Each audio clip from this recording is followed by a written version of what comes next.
caso de hoje aconteceu no ano de 2008 em Curitiba, Paraná, e se trata da triste história de uma menina que teve sua história interrompida de forma cruel em um crime que, graças aos avanços da tecnologia, foi solucionado depois de 11 anos. Eu sou a Amanda Green e no vídeo de hoje eu conto o caso de Raquel Genofre, uma doce menina cujo destino se cruzou com o mal e terminou em um dos mais conhecidos casos criminais brasileiros. Aqui no canal Mentes e Crimes eu posto casos toda semana, e você que está me assistindo em outra plataforma, eu já te peço para vir aqui no YouTube também se inscrever, porque isso vai me ajudar a dar continuidade ao meu projeto de fazer desses casos o meu trabalho oficial. E eu tenho muitas outras coisas para mostrar, se isso der certo. A minha primeira meta de 1000 inscritos aqui no YouTube. Agora eu tenho em torno de 750, o que já é absurdo. E acreditar que tantas pessoas se identificaram com o meu jeitinho de contar a história, isso me deixa muito feliz. E continue me seguindo no Instagram e faça parte dessa comunidade linda de gente que se respeita e interage de forma sempre saudável. Eu amo conversar com vocês nos directs, vocês sabem que eu gosto muito. E eu queria mandar um beijo especial para Cris, a minha seguidora lá no Instagram. A gente estava conversando no outro dia e ela que escolheu esse caso. Mas bora pro vídeo de hoje. Raquel Maria Oliveira Genofre morava no bairro da Vila Guaíra, em Curitiba, estado do Paraná, e tinha apenas 9 anos quando tudo ocorreu no ano de 2008. Ela era descrita como uma menina alegre, meiga e comunicativa, e seu relacionamento com a família era considerado normal. E segundo o pai dela, o Michael Genofre, a menina era muito curiosa e gostava de aprender coisas novas. Ela também era religiosa e se interessava por política. O pai disse ainda que a Raquel estava ansiosa para começar a quinta série, para que assim ela pudesse participar do Grêmio, e ela sonhava em ser vereadora ou professora, que era a profissão de sua mãe, a Maria Cristina Lobo Oliveira. Os pais eram separados e a Raquel morava com a mãe na época dos fatos. A família confiava muito na Raquel e sempre incentivava a menina a ser independente e estudiosa. E na escola, segundo o pai, os professores chegaram a suspeitar que ela era superdotada, e por isso ela passou a se consultar com uma psicopedagoga regularmente. A Raquel estudava no Instituto de Educação Erasmo Piloto, que é uma escola muito tradicional lá em Curitiba. Eu, inclusive, já visitei essa escola há muitos anos atrás. Eles têm uma biblioteca muito bonita. E ela gostava muito dessa escola. O problema é que a escola não ficava na rota de nenhum transporte escolar, aquelas vans, aquelas peruas, que atendesse a região da casa da Raquel. Então ela fazia o trajeto em um ônibus comum. O pai conta que a Raquel geralmente ia acompanhada de uma tia, às vezes a mãe, às vezes o pai, mas a família estava treinando a Raquel para fazer o trajeto sozinha, por acreditarem que ela deveria ser educada para se tornar uma menina independente no futuro. E o pai conta que existiram boatos na época de que ela não tinha dinheiro para pagar a passagem, mas ele desmentiu essas coisas, dizendo que às vezes a Raquel, como várias crianças fazem, comprava doces com o dinheiro da passagem e acabava ficando sem o dinheiro da passagem, mas que os motoristas já a conheciam e sempre deixavam que ela fosse de graça. Além disso, também existe outra história de que a mãe começou a trabalhar numa creche e não foi mais possível que ela levasse a Raquel para a escola, mas o pai também desmentiu essa versão, dizendo que eles queriam que ela se tornasse uma menina independente. Existiam outras pessoas para buscar e levá-la, mas a família acreditava que eles estavam fazendo o melhor em tornar a Raquel uma menina mais responsável, com um senso de autonomia. Então a menina foi ganhando cada vez mais independência, e por se tratar de um bairro tranquilo, em que muitos conheciam a garotinha, a família se sentiu confiante o suficiente para que ela fosse e voltasse da escola desacompanhada. A escola ficava relativamente perto da casa. Para vocês terem uma ideia, a Raquel andava pela mesma rua até o ponto de ônibus, e do ponto de ônibus até a casa dela eram apenas mais 3 ruas, ou seja, uma distância relativamente curta. E ela passou a fazer isso todos os dias, e essa foi a rotina dela por algum tempo, até que no dia 3 de novembro de 2008, dia em que a Raquel aparentava estar muito feliz na escola por ter recebido um troféu de melhor redação, algo aconteceu que mudou totalmente o destino da família inteira. Ela mostrou o troféu para os amiguinhos e eles também ficaram muito felizes por ela, e tudo caminhava bem até que por volta das 5h30, que era o horário de saída da escola, a Raquel saiu em direção ao ponto de ônibus na Praça Rui Barbosa, que fica no centro de Curitiba, e simplesmente desapareceu. Segundo passageiros regulares, o motorista do ônibus que a Raquel costumava pegar, A menina não entrou no ônibus e ninguém podia confirmar ter visto a menina no ponto de ônibus naquela tarde. Ela chegou a conversar com um amiguinho na hora da saída, mas esse amiguinho seguiu uma direção diferente e ele também não viu onde a Raquel foi parar. Inicialmente, esse era mais um caso clássico de desaparecimento de criança, e a família e a polícia desde o começo se mobilizaram nas buscas, e apesar de terem muita esperança de encontrarem a menina em segurança, alguns familiares já esperavam o pior, já que aquele não era um comportamento comum da Raquel, então eles já sentiam que algo muito ruim tinha acontecido.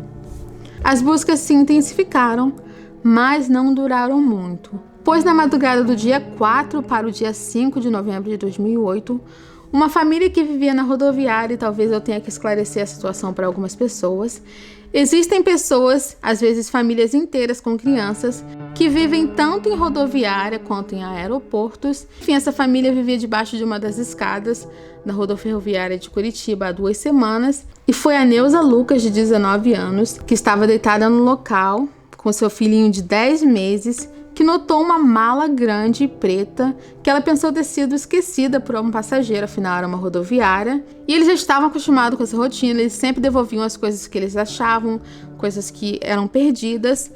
Mas dessa vez a mala era muitíssimo pesada, nem o pai da Neuza conseguiu carregar. Então ele chamou um funcionário da rodoviária, que também tentou carregar a mala, mas era muito pesada, e ele resolveu abrir a mala. E ao abrir essa mala, ele se deparou com uma cena que ele descreveu como a mais horrível que ele viu durante toda a sua vida.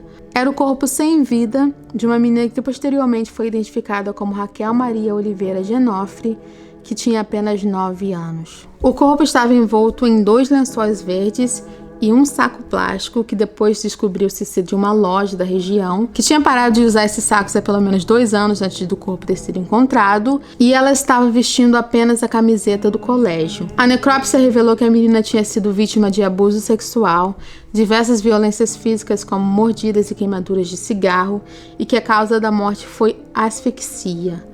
O laudo também revelou que a Raquel lutou antes de morrer e que ela tinha sido morta entre 24 e 36 horas antes do corpo ter sido encontrado. Por alguma razão, partes do seu cabelo estavam cortadas. Depois desse choque inicial, que foi um choque tanto para a família quanto para a polícia, agora era hora de concentrar as energias na busca pelo autor daquele ato bárbaro.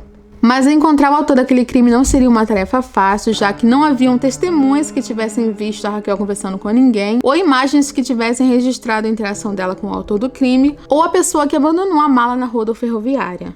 Não haviam digitais na mala, mas havia material genético masculino no corpo da Raquel, o que mais tarde foi a peça-chave que solucionou este crime. O tempo foi se passando e todas as buscas pelo assassino levavam a polícia a estaca zero, até que um comerciante de malas que trabalhava na região próxima à escola da Raquel procurou a polícia e disse ter vendido a mala, que ele acreditava ter sido a mala usada no caso. Ele afirmou ter vendido essa mala um dia depois do desaparecimento da Raquel e deu a descrição do homem que tinha comprado. Essa descrição mais tarde foi usada para a confecção de um retrato falado.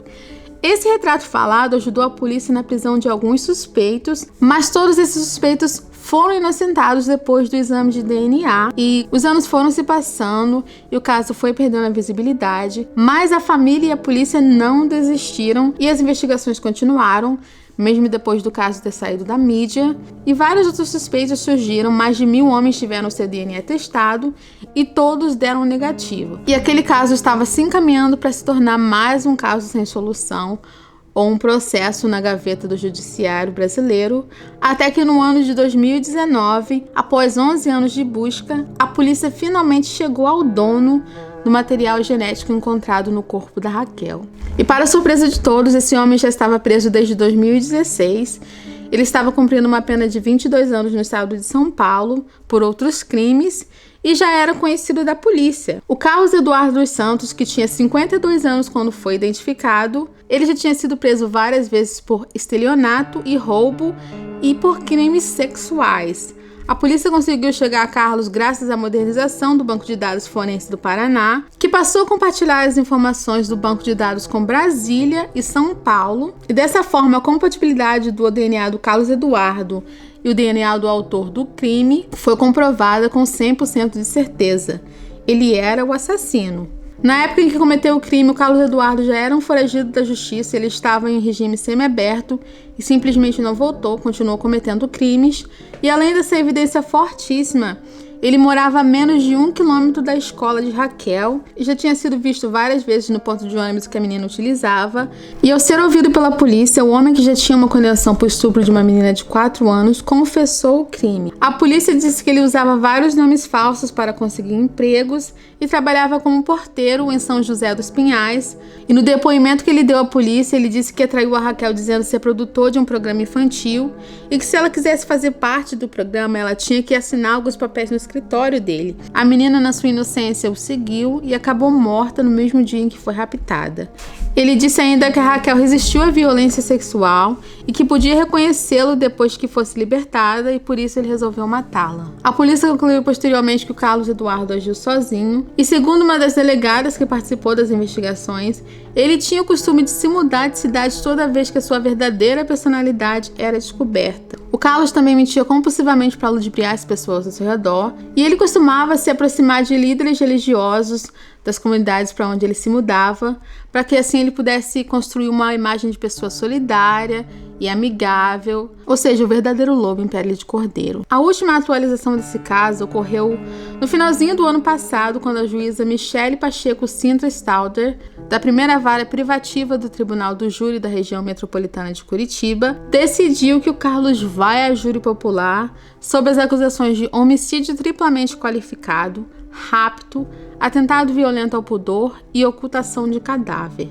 Mas ainda aguardamos o julgamento. Numa forma de preencher esse vazio, a família da Raquel se tornou ativa na luta contra os crimes contra a criança, mas eu acredito que não existe nada que vai preencher o vazio que essas pessoas sentem todos os dias. Mas esse é, sem sombra de dúvida, um exemplo de caso em que houve um trabalho bem executado por parte da polícia desde o começo, que preservou as evidências, ouviu todas as testemunhas pacientemente, focou no que tinha que focar e não caiu na armadilha de apresentar um culpado às pressas. E eu iria dizer que a Raquelzinha pelo menos encontrou justiça, mas em casos assim a única coisa justa seria que o crime jamais tivesse acontecido. Eu espero que quem me assiste possa ter tirado algo valioso dessa história.